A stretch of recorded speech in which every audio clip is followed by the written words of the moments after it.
Climate change is a global threat. If we don't implement corrective measures today, we will not be able to face what lies in the future.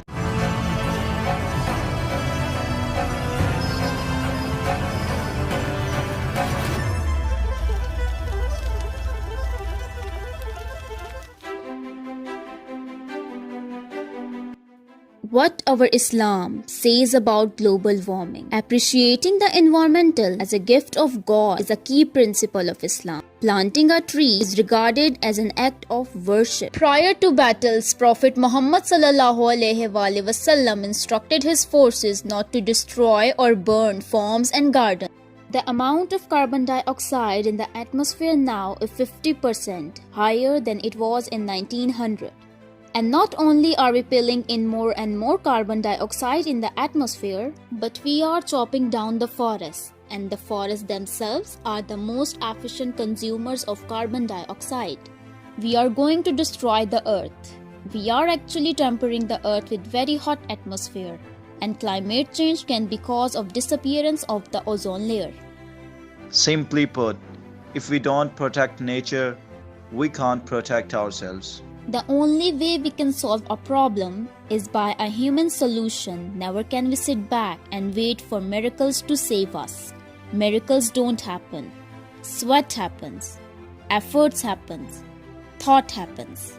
In September 2015, the member state of the United Nations adopted the 2030 Agenda and its 17 Sustainable Development Goals to develop countries without affecting environment, economic, and human rights. Some goals are related with global warming, such as affordable and clean energy. In this, we know about 1 in 5 people don't have access to electricity. It means 3 billion lives depend on wood, coal, charcoal to make food and heat. Electricity and energy are also the biggest patrons of climate change, and they are responsible for 60% greenhouse gas discharge. And United Nations strives to do by the year 2030. The UN would like to double the universal development rate of energy efficiency and secure worldwide access to affordable, dependable, and modern energy services.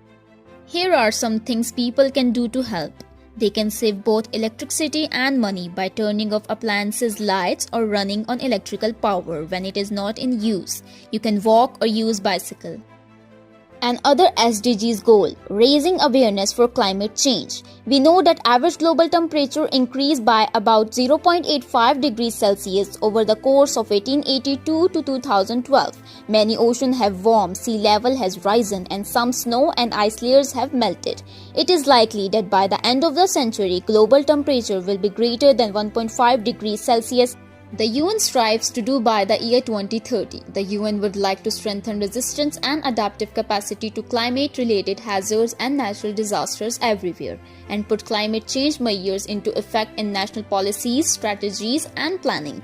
They would also like to improve education on the matter of climate change. Individuals can do help in saving energy, food, water resources, and the environment will actually help a great deal. People can also volunteer to work in order to help prevent further global warming. Our country, by God's grace, has been blessed with plentiful water, but unfortunately, we are lacking the storage capacity. And for this purpose, Prime Minister Imran Khan have launched the Dam Initiative. For canal lining, the Ministry of Water Resources has been created, and a national water policy has been made. To reduce carbon dioxide emission, Prime Minister of Pakistan have planned and initiated 10 billion tree program after the success of Billion Tree Tsunami project. It is not only the problem of the government but also ours, so the civil societies also needs to be engaged in this. And if both work together, that is when we have a model of good governmental governance. मेरे पास गुलहरी होती थी, चिड़िया साथ ही ठहरी होती थी, दोनों मुझको छोड़ गए एक दिन। मैंने सोचा क्यों ना फिर से उनको पास बुलाऊं। मैंने घर में शजर उगाया, दरवाजे पर भेल चढ़ाई, पहले गुलहरी और फिर चिड़िया लौट के आई, चिड़िया लौट के आई।